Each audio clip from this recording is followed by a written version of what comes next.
quel était ton rapport avec les autres, justement? Niveau de... Est-ce que tu avais beaucoup d'amis, très peu d'amis? Comment tu arrivais à communiquer avec eux? Comment ça se passait à l'école, dans la cour de récré, par exemple? Ouais, alors en fait, ça se passait bien et pas bien d'un côté. Ça se passait bien parce que je faisais partie des gars qui étaient timides, renfermés et entre guillemets, c'est tout maigre, tout ça, pas confiance en eux. Mais j'étais pas le gars racketté, quoi. J'étais pas le gars racketté. Il y avait des gars comme moi qui se faisaient défoncer, mais pas moi. Je sais pas pourquoi. D'accord. Parce que j'avais tous les critères pour qu'il m'arrive. Mais j'avais même des gardes du corps, des gars plus balèzes que moi qui venaient me défendre et tout. Alors que moi je demandais rien à personne. Peut-être que j'avais une aura, je sais pas. Peut-être que c'était ce que je vivais qui faisait que. Ouais, tu sais, des fois t'as des énergies comme ça qui font que tu dis lui, je sais pas pourquoi, mais non, pas lui en fait. Ouais. Tu vois. Et du coup, j'ai pas eu ce problème-là d'être emmerdé vraiment à l'école. J'ai eu quelques bagarres, hein, bien sûr, mais c'était pas mon principal problème. Mon principal problème, c'était que j'arrivais pas, malgré le fait que j'ai des amis qui me considéraient, et ben en fait, moi j'étais là, mais j'étais éteint. Ok. J'étais dans un groupe d'amis, j'étais éteint. T'avais la tête ailleurs. Pas que j'avais la tête ailleurs, j'écoutais en fait ce qu'ils disaient tout ça, mais j'arrivais pas à parler. J'étais pas dans la communication avec eux en fait. J'étais comme si tu fais acte de présence. Parce que c'est les gars cool qui font des conneries, donc tu traînes avec eux. Et du coup, bah, ça te donne un peu une identité, tu vois. Ouais. Ça te donne une identité, tu traînes avec les bad boys alors que t'es comme ça, tu vois. Et t'as pas de conversation parce que tu vois pas l'intérêt, t'arrives pas à rentrer dans leur délire, tu vois, ils rigolent et tout, mais toi t'arrives pas forcément à rentrer dans leur délire. J'avais qu'un pote avec qui j'étais vraiment dans le même délire, bah, c'était Geoffrey, donc sa mère c'était Sylvie, la meilleure amie de ma mère. Et moi en fait j'ai considéré que toute mon enfance jusqu'à ma vie adulte, j'ai eu qu'un ami. D'accord. Voilà, c'était le seul. Quand j'étais avec lui, en fait j'arrivais à être moi-même. J'arrivais à être le mec que tu voyais au camp qui rigolait, tout ça. D'accord. Mais quand j'étais avec lui et d'autres personnes, j'étais éteint. Genre, j'étais vraiment... Tu savais pas comment t'intégrer, tu n'avais peut-être pas même envie. Ouais, je savais pas faire. D'accord. Savais pas faire, j'arrivais pas. J'avais envie d'avoir des amis. Tout le monde a envie d'avoir des amis, mais j'étais pas du tout dans le même délire qu'eux en fait. Et je les voyais qui rigolaient entre eux. Moi j'avais envie de rigoler aussi, mais j'y arrivais pas. J'étais un blocage comme ça et j'ai eu beaucoup de mal à trouver ma place quand j'étais gamin. Beaucoup de mal. Ouais, puis tu sais, c'est tout le cercle vicieux. Du coup, t'es à l'école, t'es un cancre. Plus on te dit que t'es un cancre, plus tu deviens encore plus un cancre. Et j'ai redoublé 2 fois, et par chance, je sais pas si c'est une chance, mais mon meilleur pote, il a redoublé 2 fois avec moi. Okay. Donc on est tout le temps resté dans le même cursus scolaire. Est-ce que c'était un cancre aussi comme moi?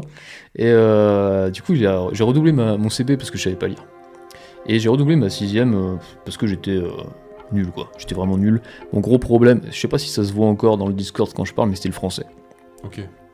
Genre le français, mon gars. Oh, cette galère.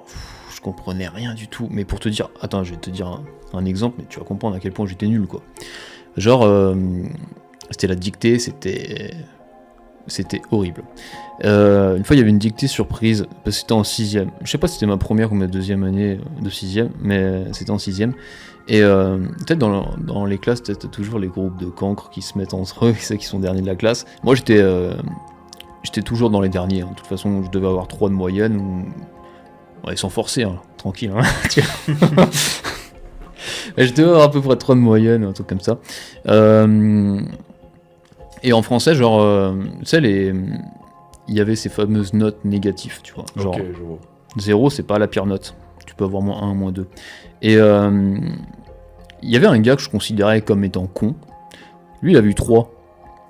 Et quand arrive ma copie, devine combien j'ai eu, gars? -20.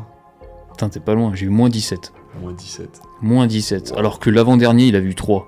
Ça veut dire que si j'aurais rien fait, j'aurais gagné 17 points. Ça t'envoie quoi comme signal, ça? Wow. Ça t'envoie en gros, mon gars, arrête. Hein.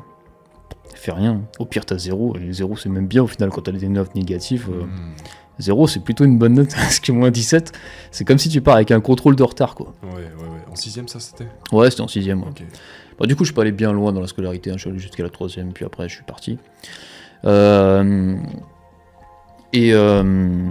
Ouais, suite à ça, enfin, quelque chose que j'ai oublié de parler, c'était que à côté de ça, toute mon enfance, vu que j'avais cette envie en fait de quitter ce monde sans me dire de me suicider, mais vu que j'étais pas à l'aise dans ce monde, je m'échappais dans les jeux vidéo. Ouais. En fait, c'était pour moi la solution parfaite, puisque dans les jeux vidéo, comment t'es bien, gars, tu contrôles un gars, il arrive de nulle part, il éclate tout le monde, et il est adulé par tout le monde, et tu fais wow, c'est parfait. Ça, c'est là que c'est là-dedans que je veux vivre. Je veux investir mon temps dans ce mec-là, tu vois. Ouais. Et tu te dis pas, je vais investir mon temps dans ce mec-là pourri que je suis, qui a aucune confiance. Tu te dis, bah, de toute façon, moi, tu te poses même pas la question que tu peux évoluer, en fait. Ouais. Ça te traverse pas l'esprit, tu te dis, bon, bah, je vais prendre de mon temps, je vais rentrer, je vais pas réviser, il y a contrôle demain, je m'en fous. Je vais me coucher tard parce que je vais jouer à la play, et je vais faire évoluer mon petit personnage, comme ça. Et je me suis rendu compte que je jouais beaucoup à partir du moment où la Wii est sortie, parce que sur la Wii, c'était la première console où tu sais, t'avais le calendrier. Et tu pouvais voir, checker lundi, j'ai joué combien de temps, mardi, j'ai joué combien de temps et tout. Et du coup, sur la Wii, et je te jure que c'est pas des mauvais chiffres que je te sors, hein. C'est vraiment ça, parce que ça m'a vraiment marqué. C'est là où je me suis dit peut-être que j'abuse un peu. C'était pendant la période de vacances scolaires. Ça, c'était le jeu Zelda, là. Putain, j'étais fan de ça. Et genre, je jouais. J'avais découvert ça. J'avais pas découvert le calendrier tout de suite. Genre, j'ai découvert beaucoup plus tard, après avoir la Wii. Et en fouillant dans les paramètres, je tombe sur le calendrier. Et je fais ok, vas-y, on va regarder, c'est marrant. Ça faisait lundi, 17h. Mardi, 20h. Je te jure que c'est. Et j'ai même eu des jours à 22h. Mais c'était du lundi au dimanche. J'avais pas eu un jour en dessous de 14h. Mais quand je te dis 14h ou 20h, c'est vraiment 20h optimisé. Hein. C'est genre, je me retiens d'aller pisser. On me dit, Johan, viens manger. Je fais, non, j'ai pas faim. Je vais pas manger. Ou alors quand des fois il y avait du monde à la maison et je disais, non, je veux pas de dessert. Parce que moi je me disais, si je prends pas de dessert, je vais quitter la table plus vite. Tu vois, je vais vite aller jouer. Ok, tu vois. Et c'était vraiment ça en fait, c'était mon univers. C'était moi, mes souvenirs de ma jeunesse, c'est les jeux que j'ai joués. Ok. Et qu'est-ce que ça t'a fait concrètement quand t'as vu ces chiffres sur ton écran? Bah, ça m'a mis une claque, mais ça m'a fait rire. Parce que moi je disais, waouh. En fait, j'ai pas réalisé que c'était grave, en fait. D'accord. Je disais, ouais, j'ai joué tant que ça, quoi. Limite, tu le voyais comme un accomplissement. Bah, peut-être pas un accomplissement, je me disais, ouais, j'aurais pas dit, tu vois. Okay. Tu vois, juste ce détachement de te dire, en fait, j'aurais pas dit que j'étais joué autant, quoi. Okay. Moi, j'aurais dit peut-être 10 heures max, tu vois, mais c'est vrai que je me retenais d'aller pisser et tout, gars. Il fallait vraiment que, tu sais, tu sautilles sur place au bout d'un moment et tu fais, bon, là, il faut que j'y aille, là, sinon, faut que je mette pause, tu vois. C'est plus possible. Et donc, ouais, voilà, j'étais comme ça.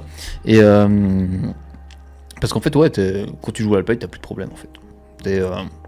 T'as plus de problème de te dire, ouais, tu sais, j'ai pas confiance en moi, le regard des autres, parce que j'étais hyper timide aussi. Genre, je croisais le regard d'une femme, mais mec, je devenais rouge. Mais du coup, j'avais le regard qui fuyait tout le monde. Parce que, enfin, une femme qui me plaisait, je disais. Je devenais tout rouge et du coup j'osais regarder personne en fait. Ouais. Et quand je parlais, je bégayais en plus parce que j'ai vu que t'as pas confiance en toi. C'était une position un peu de faible, tu vois, t'es un peu recroquevillé sur toi-même comme ça. Tu regardes pas les gens, t'es un peu comme ça et tout est éteint. Et du coup, quand tu essaies de parler, bah on t'entend pas en fait. On t'entend pas. Du coup, t'as moins envie de parler puisqu'on t'entend pas. Et quand tu parles, bah ouais. Des fois, tu passes à côté. Tous les signes extérieurs te disent, bah en fait, tais-toi. Ouais, exactement. T'as tout résumé. En fait, tout te dit, tais-toi. Même quand tu remplis des contrôles et que tu te fais allumer, t'as des zéros, des moins, je sais pas combien, tu te dis, en fait, tais-toi. Même là, tais-toi. T'arrives dans la vie, tais-toi. Tu parles, les gens ils t'écoutent pas. Bon, en gros, pourquoi je parle, quoi. Et puis même, t'arrives pas à rentrer dans le délire des gens. Donc, puis j'ai grandi dans un village aussi. Donc mes seuls repères, c'était le village. Ok. C'est-à-dire que je connaissais personne en dehors du village. Et je me suis dit, en fait, c'est moi qui suis pas normal. Parce que tout le monde dans le village était à peu près pareil. Et moi, bah non. En fait, je trouvais pas ma place dans ce village-là. Ok. Et bah après, s'en est suivi bah, cette même routine, tu vois, problèmes familiaux, toute ma jeunesse, jusqu'à même ça a continué à mon âge adulte. Hein. T'as des frères et sœurs? J'ai un frère, ouais, Ok. un frère qui a 5 ans de moins que moi. Pareil, hein, ça a été difficile pour lui, toutes ces épreuves avec la mère. T'arrivais à communiquer avec lui pendant ces périodes difficiles? Est-ce Non. que vous vous compreniez ou pas du tout? Non, j'ai mis longtemps à comprendre mon frère. En fait, moi, il y a eu beaucoup de bagarres entre lui et moi. Parce que Ok. c'était même pas des bagarres, c'était de l'abattage en fait. Parce que vu qu'il avait 5 ans de moins, il n'y avait pas de combat. Ok. Mais moi, du coup, j'avais créé cette enveloppe qui était un gars renfermé sur lui-même. Et je vivais dans ma tête.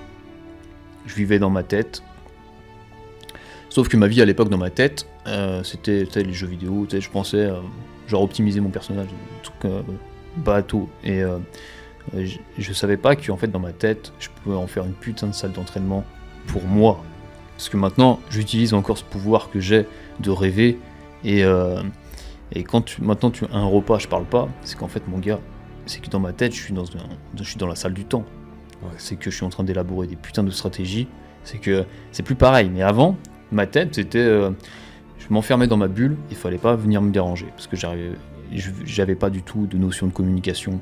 J'avais rien du tout. J'étais nul. Et du coup, mon frère, j'étais son seul repère quand t'es enfant. Moi, j'avais pas de repère vraiment. Mais lui, il m'avait moi. Mais moi, je l'acceptais pas.